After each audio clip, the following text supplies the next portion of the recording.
Hello and welcome to Built to Scale. Maddie, good to see you again on this, what are we, 25th, 26th of November? We are. It's Tuesday afternoon here. It's lovely to see you. Over in the US, we're coming up to Thanksgiving, which is not something that I've celebrated before. So I'm just still working that one out. Yeah, so tell us a little about that, because it always confuses me. So my mum's birthday is on the 28th. And I always feel like Thanksgiving, I thought, was around the 20th. You got the Black Friday sales, which now seem to go for the whole of November. So how does this work over there? Tell me about it. Well, culturally, it means everyone freaking shuts down for basically the whole month in the lead up, which is annoying when you're trying to sell. So that's our customers anyway. As far as our staff goes, we've given the team the option to work from home this week. A lot of people will travel back home and work from there. It's very much a big family week. So Thanksgiving's on the Thursday. People get the day off on the Friday. If you're a generous tech company like we are, I think the only federal holiday is the 27th. So team, take note of that. But Monday to Wednesday, pretty quiet. People working from home. Not many people doing much apart from traveling. And everyone's getting their turkeys ready. So Jane and I were considering how we're going to do our turkey. Are we going to put it in the Weber and barbecue it? Are we going to buy a deep fryer? You can deep fry a whole turkey. But instead, we opted to go to a nice resort for a couple of days, and they'll make the turkey for us. So that's we've taken the easy route there. Wow. See, I didn't realize there was this sort of culture of, you could go see the family for a week. I thought it was like the Friday was like this family Thanksgiving day. And then, but have they sort of done the Victorian Melbourne Cup style, what are you doing Cup Week? And you're like, Cup Week? It's a Tuesday. It's one day for a horse race. What do you mean Cup Week? Well, it's funny you say that, because I noticed that in our HR platform, it does specifically call out that this is Thanksgiving Day. So I reckon there's been some angry employers who have said, it's not freaking Thanksgiving week, it's a day. But that, all being said, I think the economy does shut down a little bit. I imagine the airports are very busy. But yeah, it's been a bit of a slow week. How about you? What's going on in Australia and in your world? So it does sound a bit of a distraction from work, the old Thanksgiving, and the Aussie distraction from work coming to this time of the year is at start of the cricket season. For all our British and Indian fans and viewers, we do need to build the Indian base up. So true. Maybe a bit of cricket talk will get us there. But no. So I mean, there's the start of Australian summer, which is the American equivalent is baseball, right? Baseball and basketball probably. But it's really summer when the Australian team starts playing cricket, and obviously this year we have the Ashes against our arch rival England. It's probably the oldest sporting rival that still exists. And one of the things I was going to ask you is, I push everyone pretty hard at work, but I'm just wondering if this is a bias I'm showing. I've rolled in a TV, a permanent fixture, into the office with cricket on, which has really brought the office together, by the way. But on Friday, I noticed there was very little work going on here. Like it's meant to be like cricket's really good as a background white noise type activity because you don't need to watch it full time like baseball because it goes for 5 days, it's 8 hours a day. But there was some real dedication and discussion going on to the cricket. And I started to think like, what do you think? Is something like this, or are you guys, what are you guys rolling in the background of the office? Do you like the idea of a bit of white noise or background entertainment, or is it too much of a distraction? It's really, really timely. It's funny you're thinking about this as well, because we just put a massive TV up and I was wondering how to best utilize it. So one thing that we are doing is we've got dashboards that are rotating through different Chrome tabs, like wins for the day, calls that have been made. So trying to keep those things top of mind for people. But I have been switching over to put TVPN on a little bit. I've recently signed up for an ESPN login so that I can watch the college football, because I'm going to try to pretend that I know what's going on and become a Longhorns fan. So I was thinking, like, could I get some of those games up? Usually they're on the weekend, so it's fine. But in general, I'm usually anti-distraction. Like, the thought of a table tennis table in my office just makes me so angry. Like, there is absolutely no way there'll ever be a table tennis table in my office. But like, I don't mind a little golf putting thing to, take a call and get your mind off it, have a little putt of golf, not disrupting people. I think that's fine. So I like the idea of a bit of culture building around something like the Ashes. But I must say, we used to work in a WeWork and they would always have the golf up on a TV. And there was literally people who would sit there, I watched them, who'd sit there all day with their laptop open, fixed on the golf, did not a single lick of work. And so it can be distracting and it's a fine balance to run. So did anything get done on the Friday that people were glued to the screen? It was, what was lucky, it's meant to be a 5-day match. So it should have been on Monday, Tuesday, but it finished on Saturday. So saved ourselves 2 days of distraction. Look, I think there's always a balance between efficiency and culture. I've actually also willed in there's no room at my house I've got a grand piano. And so I've brought that into the office as well. And it's actually autonomous. So it plays itself. So I'm not expecting to have this like carnival of people playing piano, but I just thought as a bit of some more background music and so people can start to get their head around autonomy, seeing a little piano system play itself and just go in the background. So I think I like the idea though of the dashboard. So maybe a TV that's half dashboard, half cricket. And as soon as the dashboard turns red, everyone can start like thinking maybe I should stop watching cricket and start hitting some daily goals. But look, I think you've got to be careful. I mean, there's probably autonomous piano at the start, and there's probably like, Wolf of Wall Street dwarf throwing into a thing at the end, and the putting green and the ping pong table's probably somewhere in the middle. But I would be concerned. I wouldn't invest in a company that's at a WeWork. I'd just be like, no. You can't. I'm glad you've moved to your own. Impossible to build place. culture. It's just, even the problem about it, we were actually considering staying at the WeWork. It's quite a good location. It was convenient, but getting our own private space in there. But the prices of that are astronomical. We were going to pay like $8,000 a month to get a 6-person, literally like cubicle where you'd be backing onto someone, you'd be breathing their air within 30 seconds. And then we found a place a little bit out of town, 10 minutes out of town. We're above a dentist, got a whole floor, room for probably 20 people, and we're paying like 10,000. So it's the prices that we work are just unsustainable. But you can't build culture out in the open floor with all the other companies. So agree with that, would not be investing in a company that is doing that. Do you know what's funny though? The WeWork used to be the other way. So there was the $2.99 Uber Eats version of WeWork where it was like $100 a desk. And so it was unsustainable for them. Their share price almost went to zero. And obviously now they're trying to be profitable to come back off the canvas. And then once it's another product that once it tries to be profitable, no one wants it anymore.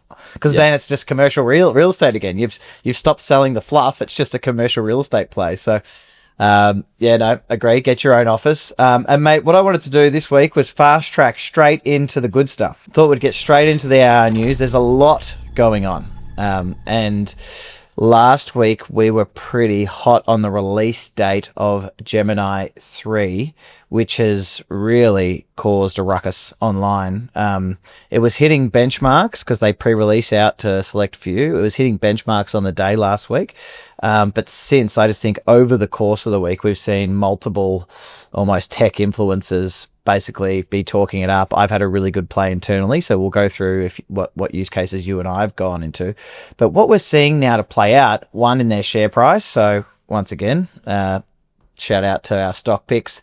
But they've added what have they added? 2 trillion or something to their market cap in 18 months. But also we're seeing this Google versus Nvidia thematic come out of this, and this TPU versus GPU discussion. I just thought we could basically start wherever you want, because there's so many layers to this. There's the Google ecosystem, there's GPU versus TPU, there's all the Nvidia supporting the rest of the ecosystem versus Google. So just tell me where you're at with it, potentially from a hardware, software, model, strategy, share price layer. How are you seeing this play out at the moment? Yes, I think the interesting part, you just touched on it, is the ecosystem and the hardware part. So I haven't gone deep on Gemini 3. I've used it a little bit. I'm using it on the phone a bit now. And there's no doubt, it seems like a very capable model. I haven't been blown away by it. We're going to talk about the sort of potential diminishing returns of what's happening with these models in a bit.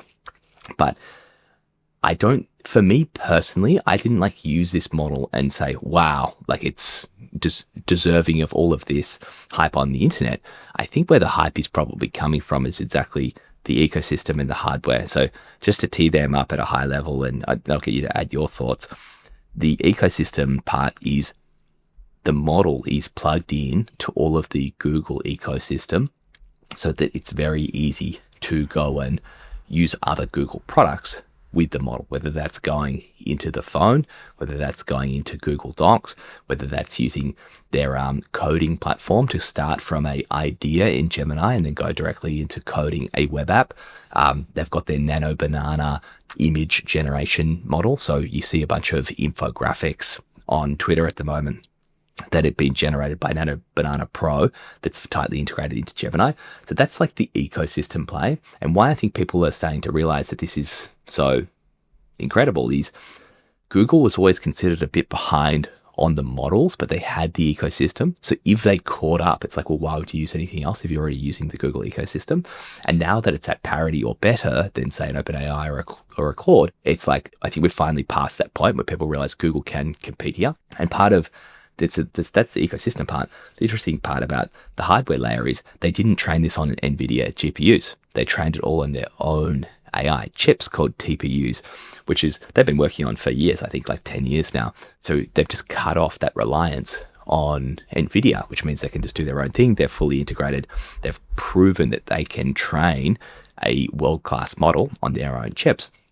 These TPUs, which are, I think they're a bit more specific to certain AI training rather than Jensen's AI GPUs that are more versatile across different like payloads. But the most interesting thing is people talking about what this means for the cost of compute and how Google will essentially be able to outcompete on a cost basis or a cost per token because they don't have the reliance on Nvidia. And so this is going to start to eat into Nvidia's margins if they want to continue to play.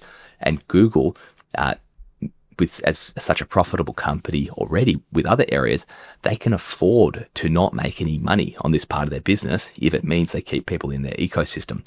So they're just going to keep driving the price down. Great for the consumer, but it does start to sing a bit of a warning sign for someone like an Nvidia or the people who rely on Nvidia's chips if Google has their own vertically integrated ecosystem that they can train on and then deliver inference on. So I think that's probably the part, those two parts are the most interesting part for me beyond just what the model is capable of.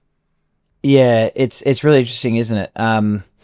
I see this very similar as the Google versus Apple battle on the phones. So you've got Android versus the Apple OS. I think we're going to see something similar play out. I think there's always room for two players, probably in any market. We're seeing, Jeff Bezos starting to roll out their own version of Starlink this week, now that they can land a rocket. So, and that business I'm sure is going to be a success, Blue Origin. But I think that the different chip architecture is actually the most interesting element because this race for token per watt is the only race that truly matters, probably in AI at the moment. Everything else is just a layer on top.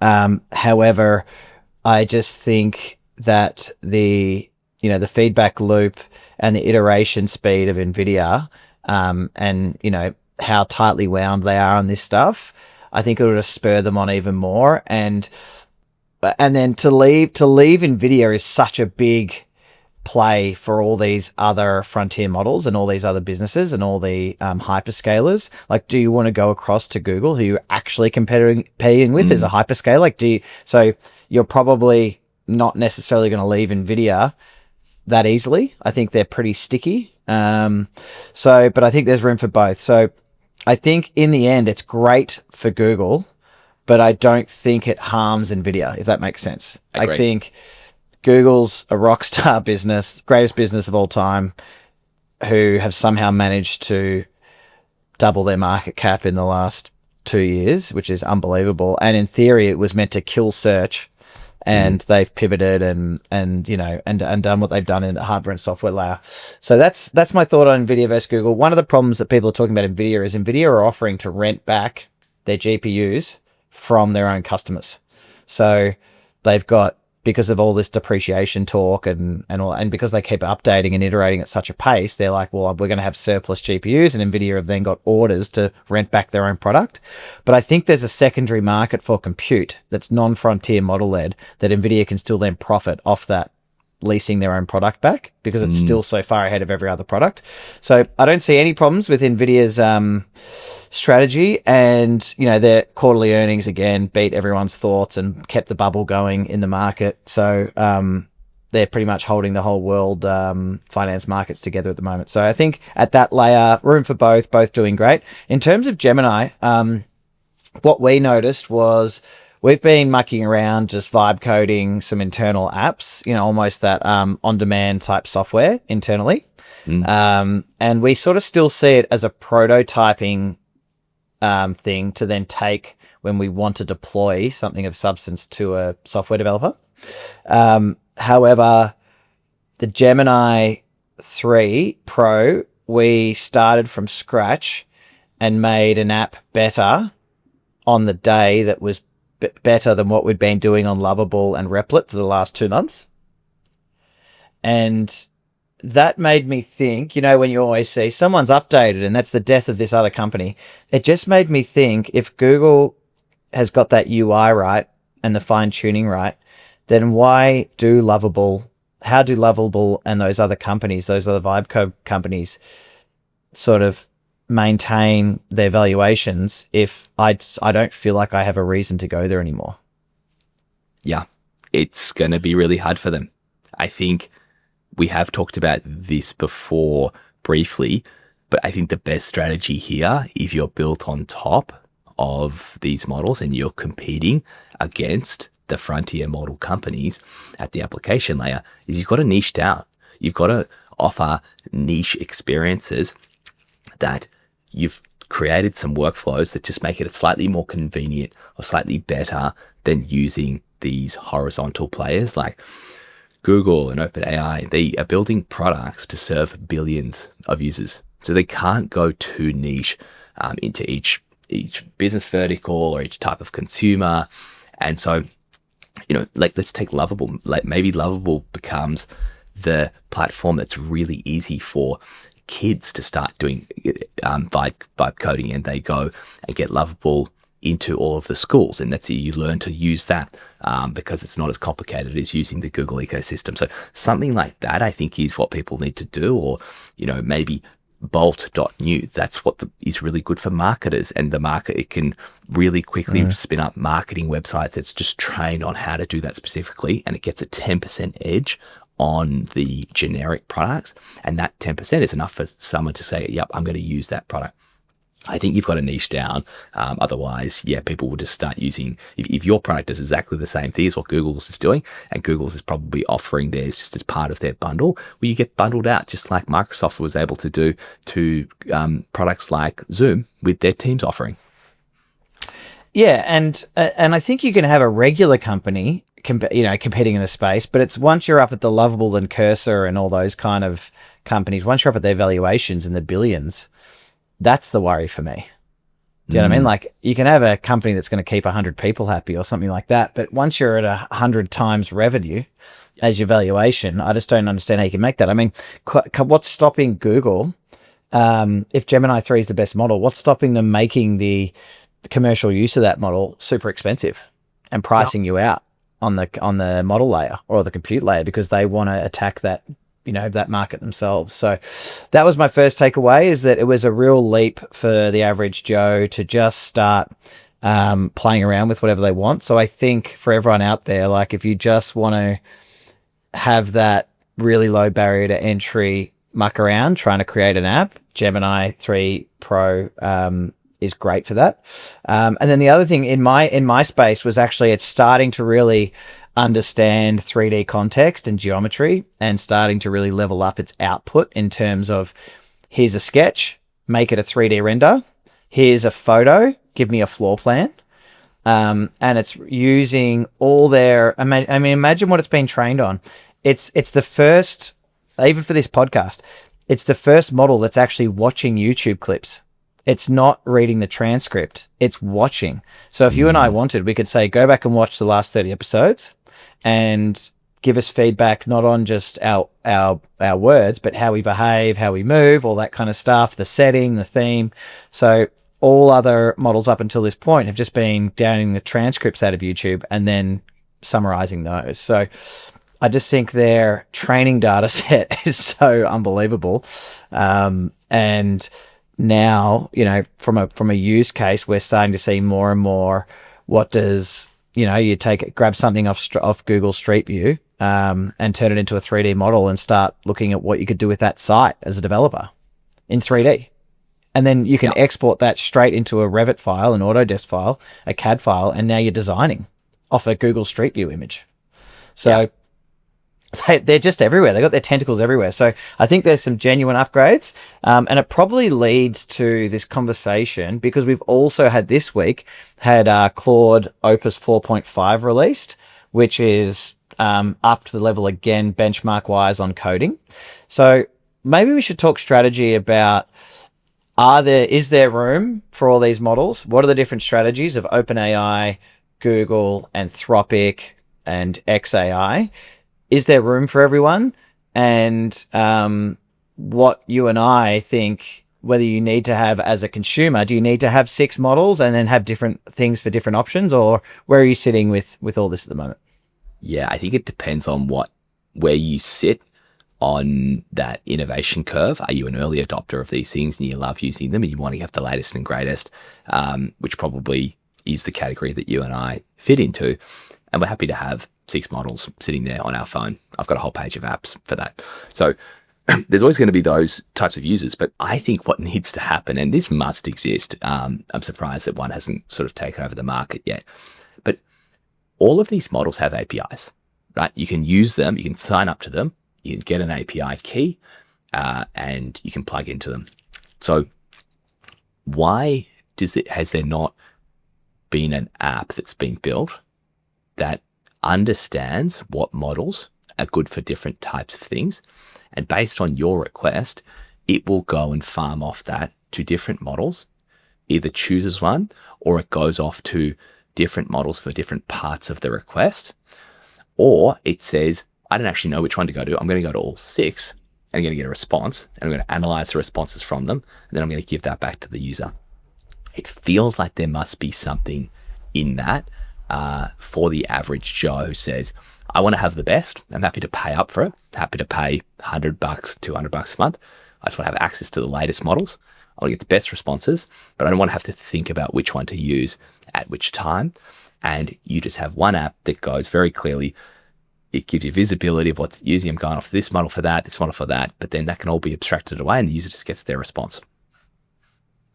Yeah, I think Andre Karpathy created something for himself last week with that, where he sort of put them all together and he called them like a council of models, and then where he wanted them to all give their answer, then all review each other's answers and then distill it into the best answer. Which was really cool. And I think a bunch of other people tried to copy him. I don't know if he released like a paper or a how to do so everyone could build it for themselves, but it is a great idea, isn't it? So it's like, I think he called it a council of models or something, but it does, we are going to see, everyone loves to put a layer on top, and, it's almost like, what's it called? A platform, like when, everyone wanted to do like Flight Center, like the new, because you've got all these different airline companies. So it's like, oh, how can we be the layer above that, the layer above that, the layer above that? Yeah. So, so I think that is a really interesting use case. I mean, for me, like you said, yes, you're going to have the early adopters who want the breadth, but I think that, ChatGPT and Google seem to have distinguished themselves as the 2 consumer choices that can do most things. Anthropic is all in on coding. And I suppose this is the opposite strategy of let's do one thing and do one thing the best of the world. And everyone believes the path to AGI is through coding. So therefore, having the flywheel of the best coding in the world, picking up the best data and focusing all your compute on this one issue, if you believe it's a race to AGI, then potentially that's an excellent strategy as well. Yeah. And interestingly, I think in the pursuit of being good at coding, they've actually got really good at creative writing, like creative pursuits, or even like writing emails. I find that Claude is still the best. I find it better than GPT and Grok. So, but I think those two things are actually very closely aligned. As Andre Karpathy says, English is the new programming language. So you essentially just have to write good prompts, and the model knowing how to be very good at just language in general does actually help with coding. But to your point, they have focused in on training on the right data sets, in adding that intelligence layer into the coding, rather than coding just being one thing that sits on the side of this really generic large model. Yeah, and I suppose every fortnight it seems like we get, this is the step towards AGI with the newest model, and and how big of a leap we've got. And then we get the pouring cold water on it by the world's best CTOs. So it's usually Andre Karpathy. And then this week, it's Ilya from previously at OpenAI, now at Safe Superintelligence. And he's basically said the age of scaling is over. So that the sheer compute in the training data, and just throwing more money in compute and training data at the problem is probably over. And he believed we're now entering an age of research. Now, a guy who's basically running a research lab with a $10 billion valuation is potentially talking his own book there. But I mean, we do have consistently, we're talking about him now, Jan LeCun, another researcher, which we talk about a lot here, the Andre Karpathys of the world. These guys do, and even Demis, from DeepMind, he said the same thing. So you've got probably the leading AI minds of the last decade all saying the same thing. And then you've got CEOs of Elon and Sam saying, oh, you don't know what you're talking about. It's 12 months away. What do you think? I think a couple of things. The first thing is, I think we need to ask ourselves, does the definition of AGI really matter? If we can all just accept that AI is going to get better and better, and that a lot of typical human work that we do today is going to be replaced, and things are going to change, but that we're still humans and we need to have human interaction and do human things and be the predominant race, apart from the all these AIs. If we can kind of accept that that's happening, does like getting to this point of AGI really matter about when it happens? Like, it's going to happen at some point. We're moving towards it. And so like, I just don't know if it's like even the right question to be asking. And it seems that all of the people who are smartest in this space can't even agree on what AGI means and when it's going to come. So like, honestly, I don't even think about that too much. So I think what are your thoughts on the research element of this though? Like, you've got the smartest minds all agreeing of the last 10 years. The next breakthrough is research one, not just throwing compute and scaling laws at this. Yeah. So I agree with that. And like, I don't think you have to be an AI genius to realize like intuition is a very powerful thing. And if I said to you, hey, like over the last couple of years of using AI, has the pace of innovation sped up or has it slowed down? And like, if you look at the jumps in the early days from GPT-3 to 3.5 to 4, it was huge jumps, right? Like it was just phenomenal. And it does just feel like that's starting to slow down. It's so good already that when we get this new thing, it's like, okay, this model's a little bit better at this. Or some of the image gen stuff, that has gotten a lot better recently, but it's still like these incremental improvements. So it makes sense to say that the scaling is coming, the innovation from the scaling is coming back, and we are running out of data. So I would agree with that until we have a breakthrough in how we design LLMs, we're probably not going to see a huge jump into the next layer of intelligence. And if you define that as super intelligence or AGI, then sure, like that's the question we can ask. But so I agree with that sentence. And I hate to say it, Scotty, it sounds like if you do too, then we're starting to have a little bit of respect for our man Jan. Not so fast. No, absolutely. We've always respected Jan, but it was just comical that he was working for Mark Zuckerberg and a bunch of 15-year-old kids from Scale. But no. I think there's always been layers to this. There's only so much you can get out of an LLM that's producing the next token or next word. But I think you've got the compute layer, which is, every time Jensen puts his mind to it, like the start of this revolution was from the GPU. So I think there's the token per watt layer. So how can you bring down the cost and energy required per token or per unit of intelligence? Then I think there is the data layer, and I think this is the key context. All of the data I think that's gone into everything at the moment has basically been 2D. It's off a screen, it's words, it's even if it's YouTube clips. I think this real world data with IoT and sensors and spatial intelligence, and because the real applications in life, most of them are not behind a screen. We're seeing it with full self-driving. We're seeing it with reusable rockets.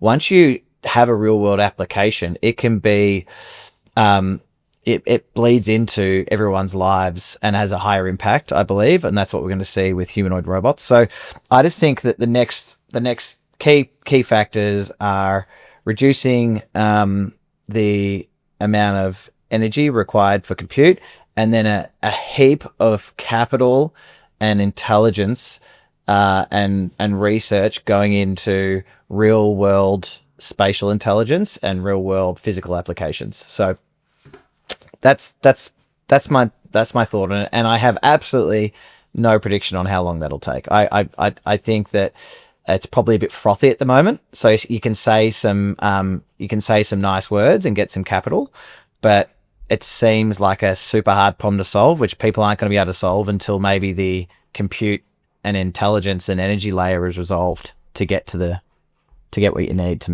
really move forward. Yeah, and I think the reason that is hard to predict is because we had a breakthrough with LLMs, right? Like OpenAI basically made the bet that if we keep training on these and keep pushing the limits, that we might see some improvements. And as Ilya says, the improvements are way more than any of us expected. And so it probably feels like the whole AI community has progressed forward light years. But the reality is that one technology has. So if we're saying that technology has hit its limit, does that actually progress us forwards? Can we use that tech to get to the next step?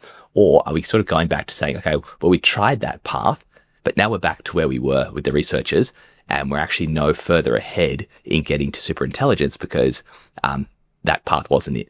So that's the question that I would ask: how much can we use the current tech that we have built to take us to the next step, versus being like, okay, well, we tried that.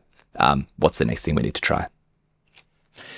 Yeah, and I think, and I think for me, OpenAI standing on, like, not many people have 900 million monthly users or something, and you could say they're on shaky ground, but I think they really need to lean into memory, taste, UI, and consumer applications, like we've talked about payments and shopping and all that kind of stuff, because that's when you're saying how far can LLMs go, they're making the bet that it can get into everything in your life, but it seems like a heap of product they have to produce to stay at that level and to make their valuation make sense. So once again, I think we're all the benefactors of all this, but I am hearing this convergence of ideas from the smartest people in the world in this space, saying it's time to get the head back in the books and not just talking up billions and billions of dollars of spending on GPUs and pushing LM. So interesting pivot in the conversation.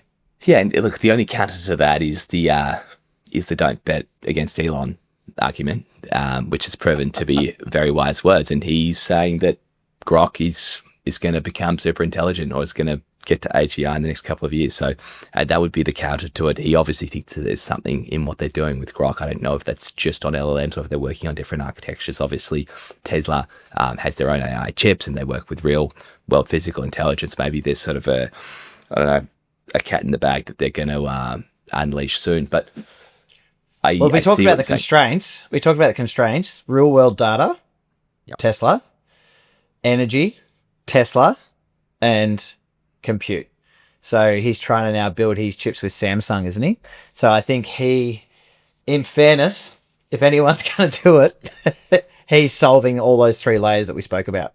So, yeah, obviously in a pretty good spot. Now, I suppose the other conversation I wanted to have around this was Marc Andreessen was saying that every interesting company in the West in technology is located in Silicon Valley. He's saying 100%. I wanted to have a chat with you about this. About you've obviously received funding from the US and other parts of the world. I remember you saying that your investors said, eventually you'll have to come over here. You then made the call to go over. Maybe talk to your decision around where you landed in Austin.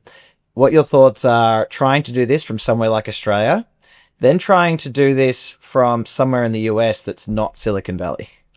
And maybe how you made your bet and what you think about Mark's statement, whether he's just talking his own book because he's in San Francisco and most of his companies are invested in there, or if there is something to this physical ecosystem of Silicon Valley. Yeah. So with Australia, there's enough talent here to build a really amazing company. Well, sorry, I should say there now that I'm in the US, but there's enough talent. Australia is constrained by the capital markets. There's not enough investors that are willing to invest at the risk tolerance that the US is. So that's the main problem with Australia. And you could argue that some of the political decisions that have been made over the last few years are holding us back too. So it's the capital constraint and it's the size of the market. So if you're not global from day one, in Australia, you need to get into different markets to become a global company. Now, some companies can sell into other parts of the world. If you're a product-led company or you're selling to consumer, you can sell anywhere in the world. People just download your app on the App Store if you put it there. But if you're doing B2B and you're selling to real world industries like construction or healthcare, you basically got to have a presence where you're selling. So that's why we moved to the US. It's more for the capital and the size of the market. Now to the question of San Francisco versus New York versus Austin versus maybe Denver, that's like the four that people pick. If you want to hire the best AI engineers in the US, yes, you go to San Francisco. That is correct. That's where they are. That's where they're hanging out. And that's where the cutting edge technology is being created. If you want to have the best engineers from wherever you've come from, whether it's Europe, whether it's Australia, whether it's the Middle East, and you're not going to be hiring for engineers in the US, there's no point in being in San Francisco, in my opinion, because you're just competing for talent, you're paying more, and you're having to, all of your staff have a higher cost of living. So if you want to hire a go-to-market team, like sales and marketing, you can do that from other hubs. You can go and do that in New York. You can do that in Denver. You can do that in Austin. And to Mark's comment around the most interesting companies being in San Francisco, if you are on the cutting edge of AI, then I'd agree with that. But what I don't agree with is that that you have to be on the cutting edge of AI to be an interesting company, because some of the highest value companies are using AI, are using the foundational models in really smart ways to deliver value to customers and are growing really fast and becoming really big companies that way. So I don't think you have to be in San Francisco to be successful, but if you're a certain type of company, if you want to go and build a new LLM from scratch, or you're working on AI chips, you're going to have a much better time in SF. When you have a look at the nationality of all the talent coming through in AI, I think a large percentage of it is Chinese or Indian. Yep. Now, they might be going to American schools and then getting American jobs on that H-1B visa and all that kind of stuff. But then their cost of living in San Fran goes to 5 times that of China and India. At least. Mean, what's to stop having a little CEO and marketing and sales office in Silicon Valley and then running your tech out of Shenzhen or somewhere in India, and then similar thing, having a European office to enter that market, maybe some salespeople there. I mean, what are your thoughts on this distributed talent versus setting up in one spot? Obviously, there's complications that you're probably seeing with time zones and things now that I haven't had to encounter. But do you think, that we're going to start to enter an era of distributed teams and, like hacked, engineers in one city in China, and you send like your CTO over there and the CEOs in Silicon Valley always talking up getting capital and sales in the American market? Or what do you think? I think that what people in SF would argue is that AI is moving at such a pace that there's a very concentrated pool of talent that is being developed and people are learning off each other. And the talent there is moving around between the companies. And the only way to essentially spin up a competitor company to say an OpenAI is to rip the talent out of there. So you've got this like very concentrated density of only, very few people who really know what the cutting edge is. I think that's what they'd argue, and that things are changing so fast. The counter to that is we see the open source models that come out of China, and you say, well, someone's building them and they're pretty cutting edge too. So they've obviously got talented people in China that are working at least a similar level of innovation. So you would think then that there's no reason why you couldn't have these distributed teams that do have epicenters of innovation in India, in China, in Eastern Europe, or wherever it might be. So I think it's possible. It is hard running global teams. Like, the Oz to US time zone sucks. Oz to UK is even worse, by the way. That's it. That's really Oz to UK. I've had 2 long distance relationships in the UK, and because I lived there for a while, and you can't do anything. No. Like when you try and align calendars with Europe and Australia, there is actually no business hour alignment. It's only after hours. So, and then to get in the same mood as someone that's at the opposite end of the day to you, that sort of 12 hours, it's really hard. You're either energetic, they're tired, you're sleeping, they're sleeping. That's a really hard thing to deal with. Yeah, totally. I think the only way to solve for that is espresso martinis. So coffees for the morning. At both ends of the day. Yeah. Don't mind that. But I mean, what about, say, augmented reality? So can we bring in the office environment? So I think 2D screen probably doesn't solve for it, but can you build a culture in a distributed team as AR and things like that get better, and you can really get an awareness and be able to, be a bit more intimate with a team that's on the other side of the world? Do you think there's a future where we're not going to have this? At the moment, there's this return to the office, get a team together and move quickly. But do you think that is still a bit head in the sand on where the tech's going? And nah, I just don't see it. Like, the technology's pretty good. People don't want to use it. No one wants to put a headset on and be in this virtual world. We kind of proved that with Meta's failure in the virtual universe, or whatever they call the metaverse. I think you either need to, when it comes to company building, I don't think the hybrid setup works that well. I think you need to either be fully remote from the start, have all of your systems and processes completely async. All of your rituals are around how do we operate across many different time zones and get the best talent in all of them, and operate completely asynchronously, and then come together as a team for real human interaction once a quarter, once a year, so we know that the people that we're working with. Or you need to have in-person offices where people are coming in most of the time and they can work around each other. I think this whole idea was sort of like, we were going to have an office, but it's only going to be a tenth full because people are coming and going as they please. We're not really that good at doing async communication, because sometimes we have in-person meetings and then sometimes we have to like record a video for the people who are working at home. I think that's too hard. And to your point around the augmented reality stuff, I just don't see people, even if you could put someone that was indistinguishable from a human on the other side of the table, I don't think that we're built or designed to be able to interact with that person. I think you want to be able to go and rub shoulders with someone at the pub after work, have a beer with them, and just have that human interaction. I think that that's really important. So, I don't see it happening, even if the tech gets there, but that's maybe a bit of a controversial opinion. No, I think that's fair. I think the counter to that is not on big teams. I think the counter is a truly AI native company that has a founder who says, I want the best marketing person in the world in my space. And you start seeing these one person departments with agents working for them. And, there's not that much collaboration required on a daily basis. So just someone that's building one person departments, best in the world in that space. They might be in the Ukraine. All right, you're doing that. You're the CTO. And then they're running agents, not staff members.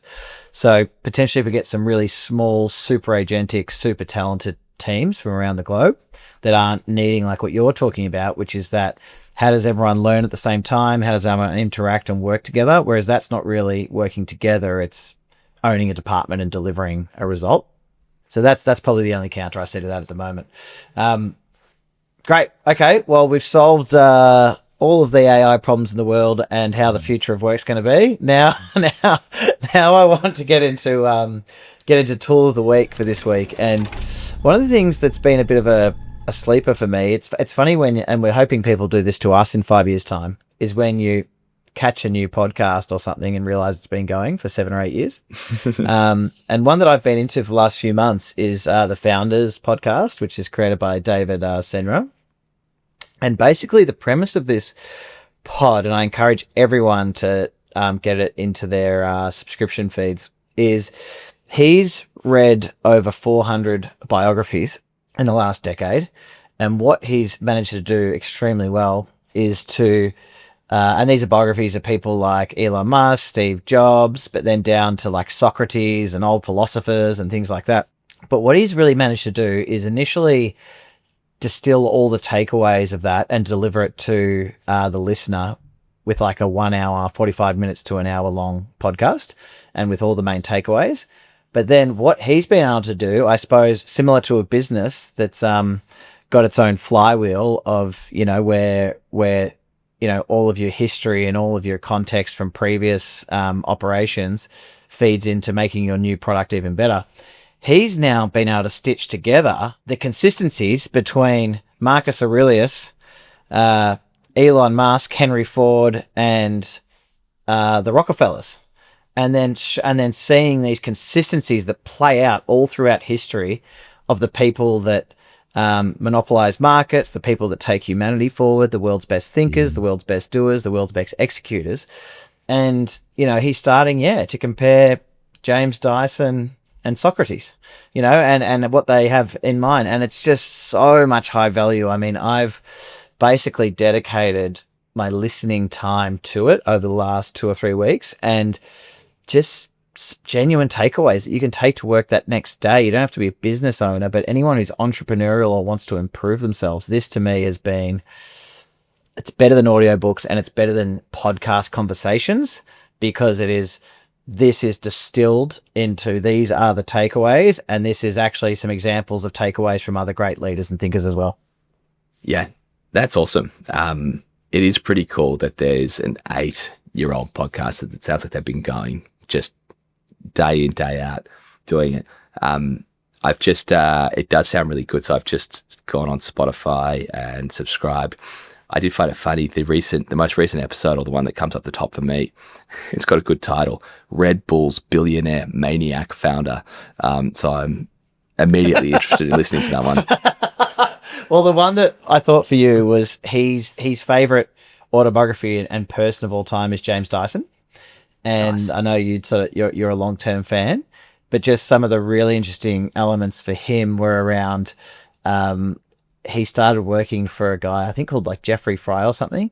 But, and when he started working with him, whenever there was a question, he would tell him just to go do it. Like, I want to learn about this form of, how like fluid, some sort of fluid science. He's like, well, go grab a stick and go throw it in the lake and go do this. Or he's like, I want to, think how, talk about this form of science. He goes, well, there's a tooling kit, there's a bit of metal, go do it. And then you see that, I suppose, in Dyson's trajectory of not thinking too long about doing things, just going out and doing them, just create it. and then iterate from there.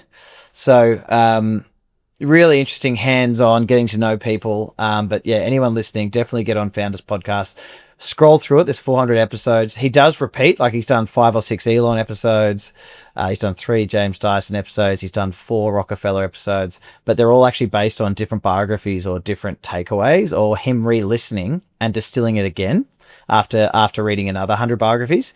So amazing takeaways. And also, I just think the other unlock for people in this is if you catch yourself doing something mindless, like scrolling through TikTok and just listening to and just watching AI slop, you need to have some triggers to go, could I spend the next 20 minutes doing something of merit that's still entertaining? And that's where I think these kind of things are really good, because I can scroll through X a bit too much as research for this show and then go, what am I doing? And then it's quickly go, why don't I just listen to a podcast and relax that way? Do you have time limits set up on any of your apps? No, I haven't. But I have reviewed like my time every now and again, and nothing really has stood out as like you've got a problem. But have you got any time limits on yours? I've got a 15-minute on X daily just as a trigger in case I get caught in that loop. Most of the time I go, no, I actually just want to keep going and piss off Apple. Yep. But it is to what you were saying, sometimes I will be scrolling through X mindlessly and I've watched 15 minutes of just things that I didn't really need. And it's a good trigger, but hang on, I was actually meant to be doing this other thing. I need to go pick my son up from daycare or some other important thing. So, but I like having those triggers in to do something more useful, because we're all going to have downtime, but why can't we use that in a slightly more useful way than watching AI slop? Yeah, I think the video form can really get you into a death spiral. That's why TikTok's so bad. TikTok's the worst for that. I deleted that, and I can see how these kids are just so addicted to it. Well, kids and parents. I see my dad scrolling on TikTok all the time. Shout out to Dad, who's a listener of this episode. But I think it's not just kids; it's everyone's addicted to this short form video content. They've hacked the mind. Yeah. So whereas that's my most disappointing, regrettable time, and I don't do much of it because I'll do like 5 videos on X. You know, when you click on one and then suddenly you're scrolling through videos and you're like, how did I get here? One of the best tools on X as well, I think, is to, if you find yourself in some like politically stupid doom spiral about something strange, is to get back over to the following tab and not the For You, because it means that the algo is trying to hack you, and then you go back to your following, and as long as you've got good hygiene on your following, suddenly you're back into like, listening to Andre Karpathy talk about like how he's created this council of models, and you're like, where the is that in my recommendation? Like, it's like a nice little bit of hygiene just to go back to who you're following, and then but make sure you've got new thing. The other thing I reckon, the other tip for social media is don't be afraid to start a new account. It doesn't need to be for your posting if you've got followers. It's just for your diet. Yep. So you set up this like nice hygiene new account saying, I just want to focus on entrepreneurship or technology or your domain expertise. And then you start following all the best people in your field, and then suddenly you're out of that 7-year algo from when you started Facebook when you were 22 and signed up to all these stupid things. So, just another little tip for people to get something out of their scrolling. And X is admittedly a lot better than scrolling through Instagram Reels or TikTok. Like it's typically a bit more informational. But I like that idea. I need to do that because I started my X account when I was 15 or something, and so. I really want to, and I was thinking about going just like cleansing the current following, but I might actually go to start a new account and start fresh.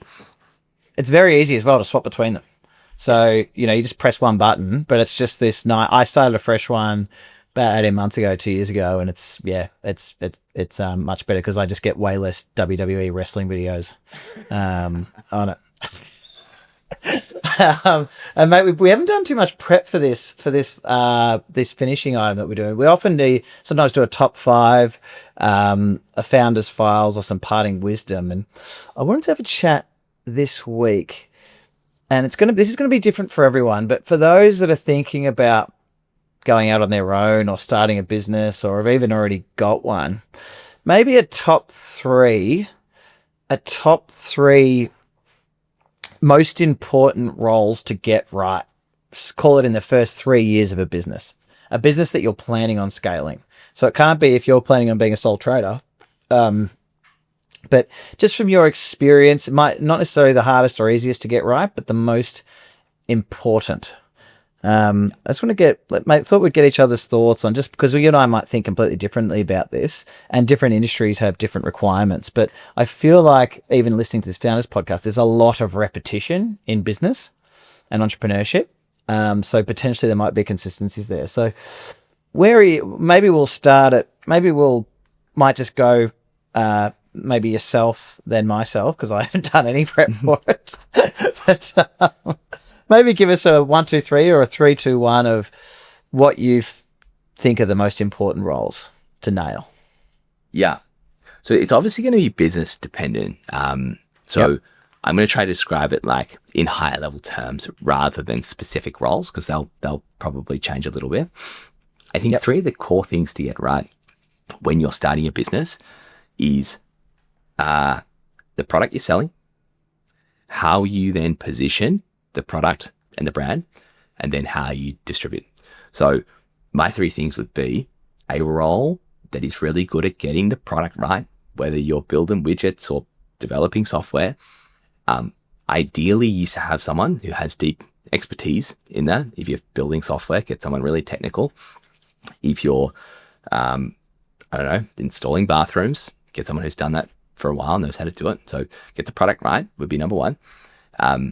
I think number 2 would be, how do you actually position yourself as a company? So especially in this AI phase, I'm talking more about tech companies here, some of the moat around your technology or even your product anywhere is probably going to go away. So how are you positioning yourself as a company? How does that look to the outside world? What does your website look like? What are your colors and branding? Like when I was starting my business, didn't really appreciate this, but there's so much science that goes behind brand. As I know you've done a lot of work on this, but even just certain fonts can create different emotions as to what type of business you have. So I think like someone who's really has got a lot of expertise in that is super important to try and position your brand early on. And then the third thing would be the distribution. So brand is one thing, and having the product, but what is going to be your model of getting this into people's hands? Are you purely a traditional sales function? And if so, go and get a sales leader with many years experience in selling that type of product. We were too late in doing that. We didn't hire our first salesperson for like 2 years. I just did all the selling. And then when we did, I had no idea how to build a sales team. The first 3 people I hired, we either quit or I had to move on very quickly in that space because I just didn't know how to build a sales team. And I've been spending the last 2 years learning how to do that. Whereas if I just installed a sales leader early on who knew how to do that, we could be in a very different position right now. So I think that's my 3 main categories that I think are important really early on. Moving on from there, as you scale up, there's a lot of different areas. That's when you're probably more about like people and making sure the operations are tight. But in the early days, I think they're the key ones for me. What about you? Yeah, great way for us both. I'm about to do the same thing, to not answer the question and to go completely off topic. But I like it. We're pivoting. So you basically said, what are the 3 most important things to get right when starting a business? Yeah, so you've gone product, brand, distribution. And if I had to put a role on it, okay, call it. Let's say it's a tech company, CTO. Yep. Is that product? CTO. So that's product. CMO or a marketing manager, that's brand, and then head of sales if that's going to be your go-to-market, or head of growth. Yep. So I've gone a similar sort of pivot on one way you were talking about it. For me, it's like, what are the most important things to do when you start a company? And I think before you hire anyone, the first thing you need to know is you need to know yourself. So it's like, what am I good at? Why me? And what skills do I need around me? That is a lot harder than people would think. Yeah. Because you have to have experience. Now, if you're 21, that's quite difficult. But once you've had 5 years experience in the corporate sector, like I know you worked at realestate.com.au, I only worked for a couple of years before starting a business. But what I knew really quickly working that couple of years, I worked with what was going to be my co-founder or business partner, and he had 20 more years experience than me. And together we balanced each other out really well. Like, so I had, people, culture, youth, energy, relationships, and he had all the technical understanding, but then also the financial acumen for us to work really well together. So I think the first step is really knowing yourself. Once you do that, you can decide, I think, whether you need a co-founder or not. I think that's a really important decision. And, most people do need a co-founder, I would say. Most people in most situations, someone to share that all the good and bad with, mostly the bad, right? But someone to really balance you out and find someone that shares your vision and has a nice set of skills. The next thing I would say would be clarify your vision.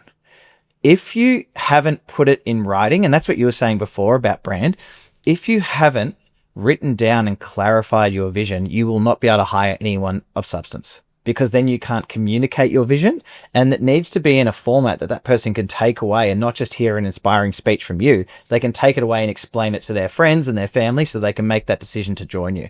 I think, like, listening to when Elon started SpaceX, he hadn't worked in rockets before, but his vision was to make life multiplanetary, and he managed to attract and there's an interesting study on this about different university professors that ranked all their best students in rockets. More than 50% of them ended up at SpaceX from the best universities in the US. So, and I think he was just like, we're going to move fast. I've got capital and I want to make life multiplanetary, and here's my vision. And that attracted a bunch of talent to take risks to go work for him because they saw it. So, and the thing to remember there is, Elon wasn't Elon back then. Yeah, he'd sold a company and he was very rich. Yeah, but he wasn't like what he is today, just this super god-like figure who anyone would go and work for. He was just a rich dude who so articulating the vision and getting that many of these smart people on in an early stage is obviously a really powerful thing. Yeah, and then I would say hiring has to focus on the stuff that is not your superpower. So no one has a superpower in every direction. Look, talking about SpaceX again, they didn't have a full-time salesperson. They were about to die. And Elon had almost like a coach, a lady that's now been working with him for 15 years. But he's like, the company's dying. We're getting strangled by the government. She's like, oh, who's your head of sales? He's like, I don't believe in sales. And she's like, hell. So she ended up coming on and being his VP of sales, and then unlocked all these government contracts with him. But it needed that person, not just him, saying the rockets are great, trust me, actually putting someone in that position. So that's a really good example of he just needed to hire someone to focus on that. And, he wanted to own everything, but needed to get rid of it. So he needed to let go of the vine on that. So I think for me, the first thing is know yourself, clarify your vision, and get it in writing. The early copy and branding of what you're doing and telling a story, Marc Andreessen talks about it, that, the CEO's greatest skill is they need to be able to tell a story. And that's going to help you attract customers, talent, and capital, which are the three most important things to a business. And then I think the final one is just hire for what is absolutely not your superpower, which comes back to knowing yourself. What makes me excellent? What the why us part of, or the why me part of your pitch, starting to hire every position around that. So for someone like me in construction, it's hire a technical person who can go out to sites and run projects. And that was, my first hire. And then someone like me who's also non-technical now in, software and hardware and robotics.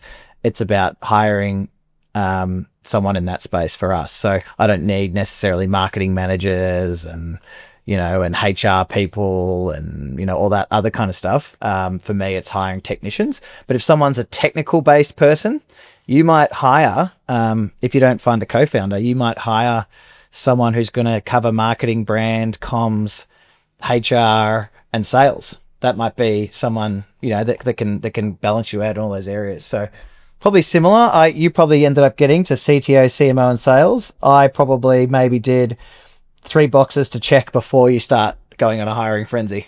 Nice. I like it. It's still good advice. Yeah, I think especially the getting the vision down and the role of a founder CEO. In my journey, I certainly had to do that at the start to get people to join. It was very much about articulating the vision. But over the ways, it's kind of that you get caught up in the chaos of it. You get more operational. You're putting out fires, getting dragged into things. If you're not careful, you lose a bit of that. You lose a bit of the time in your day to think about those things or to just talk with your leaders, to reconfirm the vision, to talk with investors about it.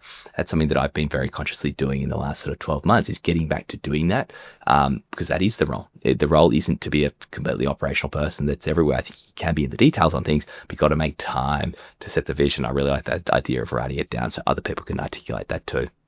Yeah, and that's the only way you can get distribution of your vision, right? If it's relying on you telling a speech in person, then you know you're going to be a busy boy or girl. And on the time front, I think I'm, especially after recently sort of getting an EA as well, you can actually block out 60 hours a week of your time and just be going from meeting to meeting. But I'm actually starting to think like I actually need to block out sections of days with no tasks to do. Do you know what I mean? Like that sort of Jeff Bezos, like, I'm not even know what I'm going to be doing there. I'm just going to be thinking about what to do, or I'm going to have free time to pivot into a problem in the business that I have to be in, not just jumping from meeting to meeting. Yeah. I was chatting about that with Aaron, my co-founder. We both share an EA, and he was saying that sometimes she had blocked time in his calendar for things. He would get to it. He's like, wait, what's this thing I've got here? He's like, oh, some free time. This is amazing. This is great. I didn't know I had this. I might start actually getting into my to-do list as opposed to watching it grow every day. Very good. All right, well, mate, great to chat today, and hope you have a great turkey on Thanksgiving week, and hopefully the Built to Scale team still get something done over the next 4 or 5 days. Yeah, and I will be deliberating about whether to put the ashes up on the big screen or not. So get back at me whether that's had a. If that's. I have a feeling it's already happening in the Aussie the Aussie HQ. It's definitely been running, or if not, on people's desktop in the screen on the way down. Okay, awesome, thanks, mate. Thank Good you. to chat. Bye. All I hear, go get the money, so I go get it. Hate means I do something right.